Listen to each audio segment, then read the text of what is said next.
We'll now take questions from the panel, 5 minutes each, and I'll start. I wanted to start with Mr. Wall.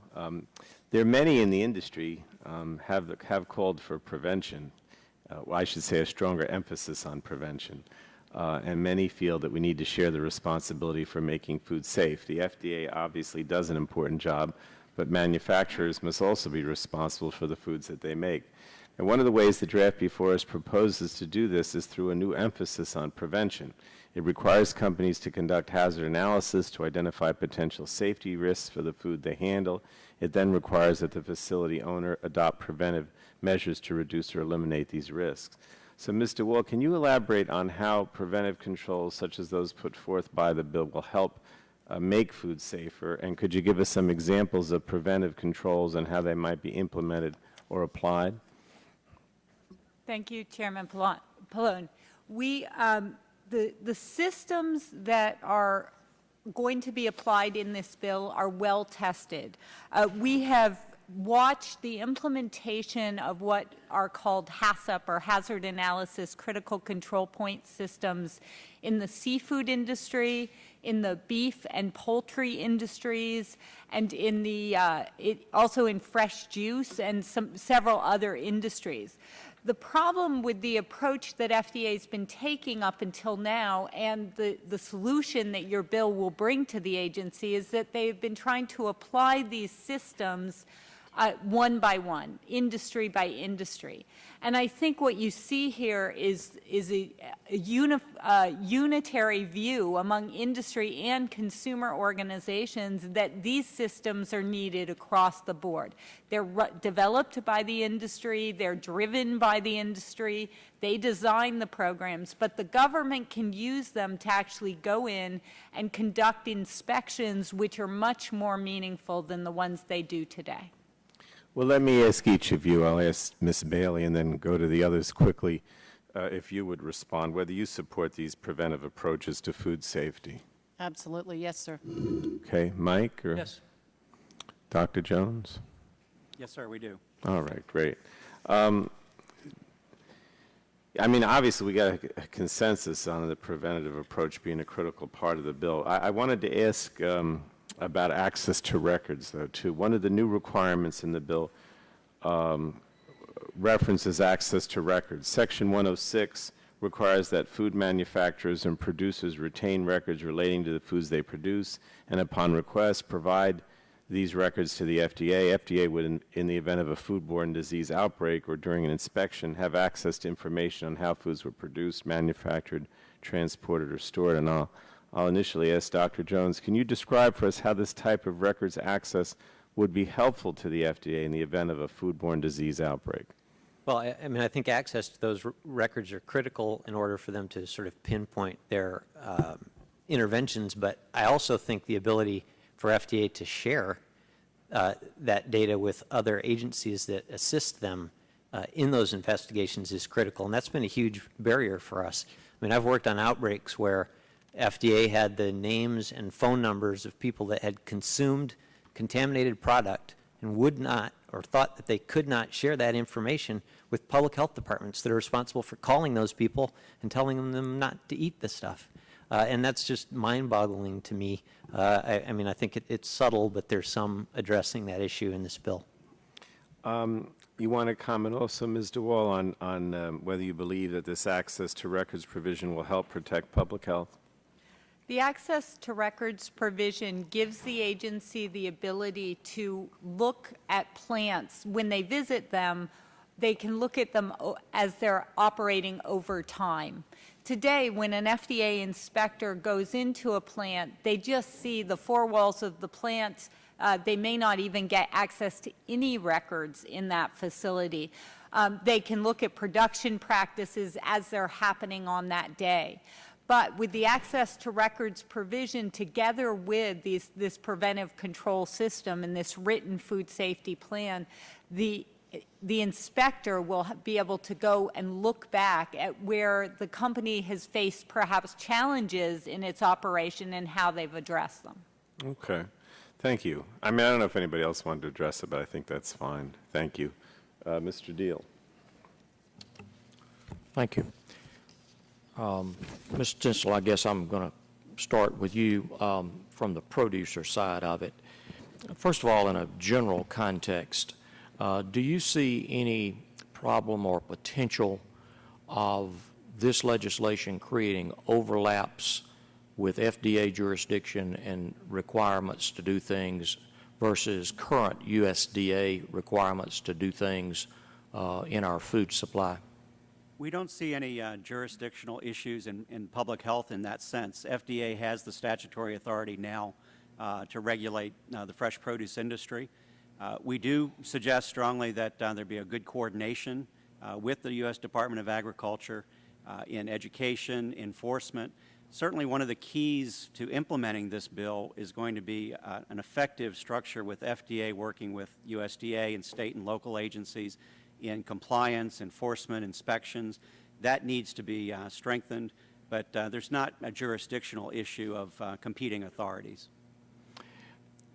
My understanding is that at the production level, that good agricultural practices are the primary preventive tool and mechanism for dealing with it at the production level. Do you see perhaps that an updating or improvement on those agricultural practices standards as they apply to fruits and vegetables is important, and is there anything here that would prevent that from taking place? Yes, sir, Mr. Deal, that is an extremely important part. The FDA's good agricultural practices are called to be updated in this draft legislation. We strongly support that as the baseline guidance for all fruits and vegetables. For those specific commodities in which FDA has determined a significant level of risk, then you move into the rulemaking procedure. But that's one of the key things. It's the way we can best focus our public health resources on the greatest risk. I said in my testimony that 80% of all the outbreaks have been associated with just 5 commodities. So the basic good agricultural practices are very appropriate for all fruits and vegetables, but let's focus the rulemaking on those specific commodities that require it. And Ms. Bailey, I believe you made the point that since we have mandated studies and pilot projects, et cetera, that those be completed before we start trying to write the rules and regulations. Is that one of the points you were making? On traceability, yes. Yes. It seems to me that if we're going to do the studies and the pilot projects, we ought to do that before we write the regulations, because presumably they will give us the information to guide us in the rulemaking process. So I think your point is well made. In that regard, Mr. Stencil, your industry has already put in place some traceability standards. How do you see your current efforts in traceability? How do they correspond to what's in this legislation? I tell you, this is proving to be a massive, massive undertaking. And we are committed to doing it, even on a voluntary basis before any type of requirement. But extremely complex system of creating that interoperable system that can see the life cycle all the way through of our products.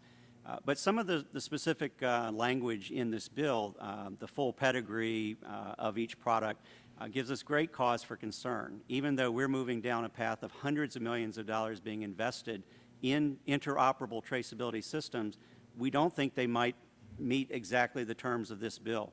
So we would also strongly advise that FDA be mandated to get involved in the technology, in the pilot test, learn about each industry, and then write the regulation. It's premature to tell every industry exactly how it should be done until we have this greater learning. One of the scares that we've alluded to here was the Mexican pepper scare that adversely impacted the tomato industry. And I guess I would ask you again, how do we ensure that foreign producers meet the kind of standards that we would need?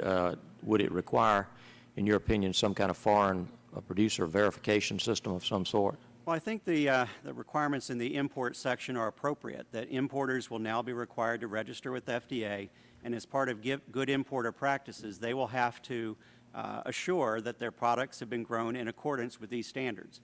We believe that is an appropriate step to be taken. I don't think anyone envisions going searching around on every farm around the world nor every farm in America, to be honest with that. That's simply not going to be the case. The authority should be there for FDA if they need to investigate an issue, but the basic responsibility is going to lie with the importer or the food manufacturer. Does your organization represent the organics producers? Yes, sir. We have a number of organic suppliers in our group. Thank you.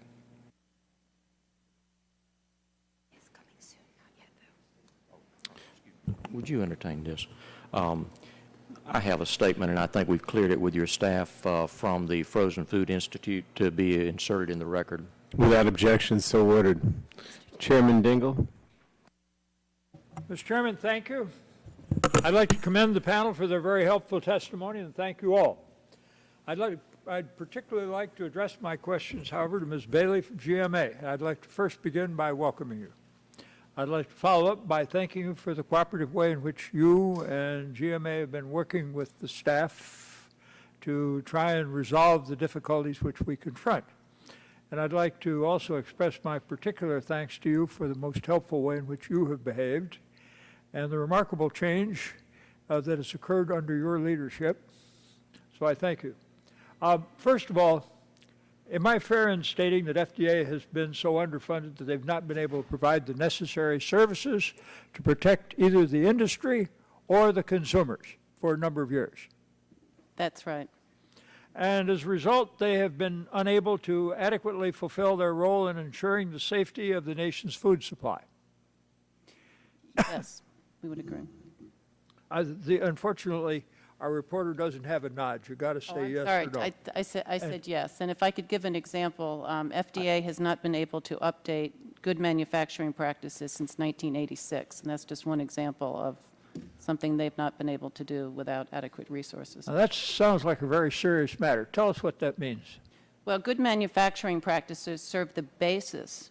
Those are required both in food and drug, cosmetics, and That's also right. And they're- in pharmaceuticals. That's right. And so the preventive controls that we're talking about, and HACCP, for example, are one step up from good manufacturing practices. You want to have them updated. And as we all know, there have been enormous advances in manufacturing and food processing since 1986 relating to pathogen control, environmental testing, all of the advancements. And FDA has not been able to incorporate them into updated good manufacturing practices guidance for industry. Would you also agree that FDA's science base has eroded? Absolutely, yes. And that the FDA's information technology systems are inadequate? Yes. And that FDA has not been doing an acceptable level of surveillance and research? That's right. Would you agree that they have not conducted a satisfactory number of inspections over the years? This figure I got, which seems interesting. FDA conducted 6,562 domestic food facility inspections in 2008, 152 foreign food facility inspections in 2008. The total number of registered facilities is 378,000, but there are many more out there in the world who are shipping stuff to us. Is that a fair statement? That's an accurate statement, yes. Thank you. And I'm sure you agree, as you have said in your statement, that FDA needs additional resources to do their job. Yes. And I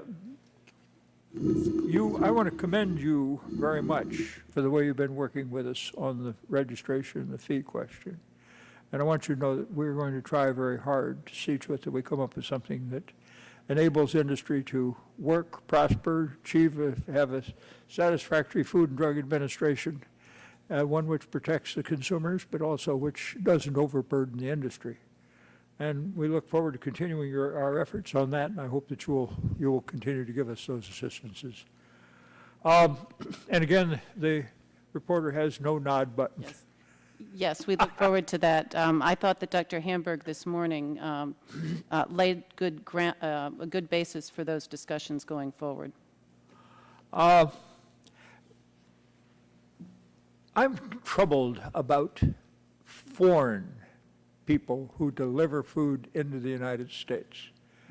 Food and Drug doesn't have the right number of inspections and inspectors at the border, do they? No, that's right, they do not. I'm told they only inspect about 1% of the foods coming into the United States. And that games are played oftentimes where they're turned back, rather where food shipments are turned back with the result that they go out and come in another port. Are you troubled about that? Yes, we need strong inspections at the border. Now, I'm also troubled about the fact that Food and Drug has no understandings with their sister agencies, with Customs, with Immigration. So as a result, a lot of time, their inspectors will be at the ports, and there's no Food and Drug folks there. We ought to see to it that there's a cooperative agreement there to make that possible so that they would work together instead of ignoring each other's business. Isn't that right? I think that sounds like a good idea, yes. Sir. Well, I note that I am 3 seconds over time. It's a pleasure to have you before us. Thank you. Thank you, Mr. Chairman. Dingle. Thank you, Chairman Dingle. Mr. Shimkus.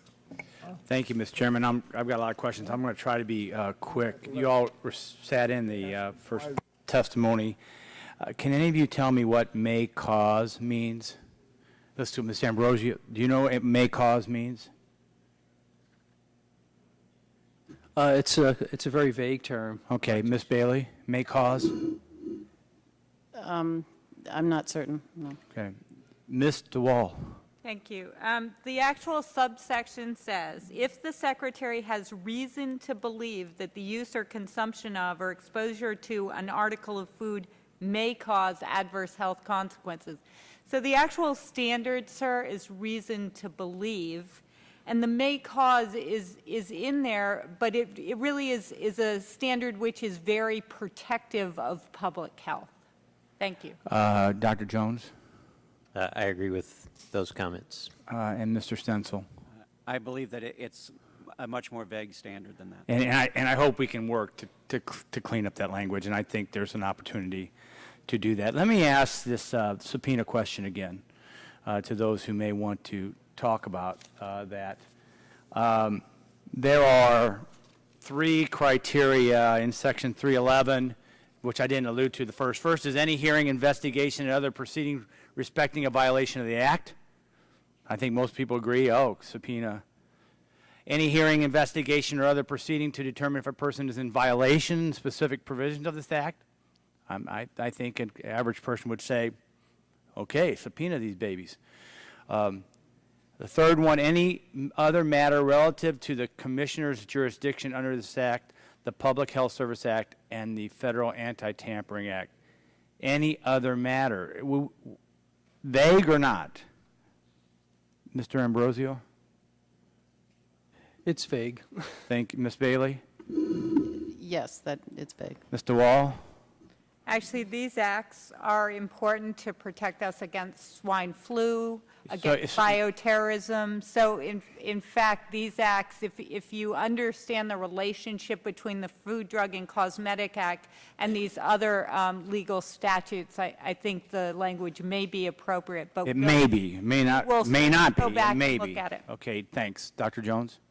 I'm a physician, not a lawyer. Okay. Neither am I, but I pretend to be one here. But, so my tendency is to err on the side of protecting the public's health, but I agree it's somewhat vague. My tendency is to question the legal language of the law that may harm folks by the language. I've found the language of the law is very important, and interesting things can be done as this gets crafted.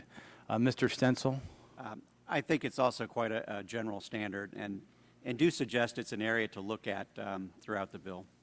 Thank you. Let me go, Mr. Stencil, I want to ask specifically on Section 104, which calls for the Secretary to issue regulation on produce safety standards. The language in the bill says the standard may include minimum standards for safety.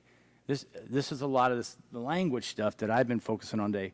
Why would we want the agency to issue minimum standards instead of the appropriate standards for safety? Mr. Shimkus, thank you for raising that. It's actually a subject I addressed in my written testimony. I don't think we should be using such terms as minimum or expecting minimum standards. We should have the agency write the standards that are most appropriate that all producers should follow. I can tell you this, that as soon as we have minimum standards, the first thing that's going to happen is someone's going to say that's not good enough. So if we're going to go down this path, let's make sure the agency writes the most appropriate standards. And that's that whole debate that we always have up here about some certainty. Yeah. Industry needs certainty. If we have vague language, there is uncertainty. And with uncertainty comes higher risk because of trying to comply. That's okay, I appreciate that. Let me, Ms. Bailey, what was surprising in the draft is, and I was on O&I last Congress, so I can't talk about what was the hearings in previous Congresses or what's going on this time, but baby formula has popped into this debate. And I know of no hearings on baby formula in the last Congress when I was ranking on O&I. Have there been any reported problems that would suggest that there needs to be a reason to change the way infant formula is regulated? In the premises, it's highly regulated already. Can you want to comment on that? Yes.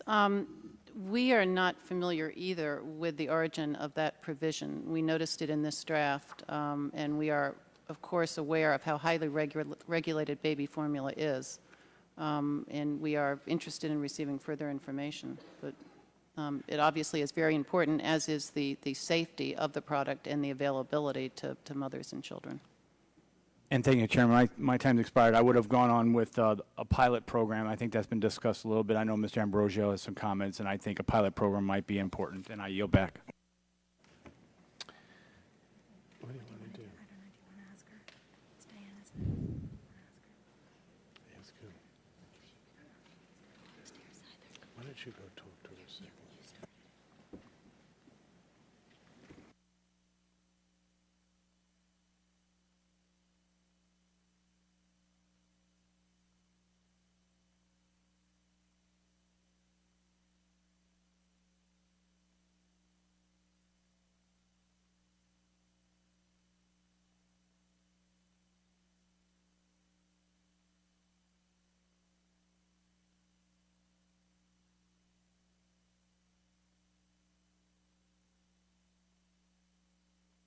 The problem that we have is there's an important vote in our other subcommittee. So I'd like to adjourn for just 5 minutes so that the members can go and vote in the other subcommittee, and we'll come right back. So the subcommittee, if you bear with us, just in recess for 5 minutes.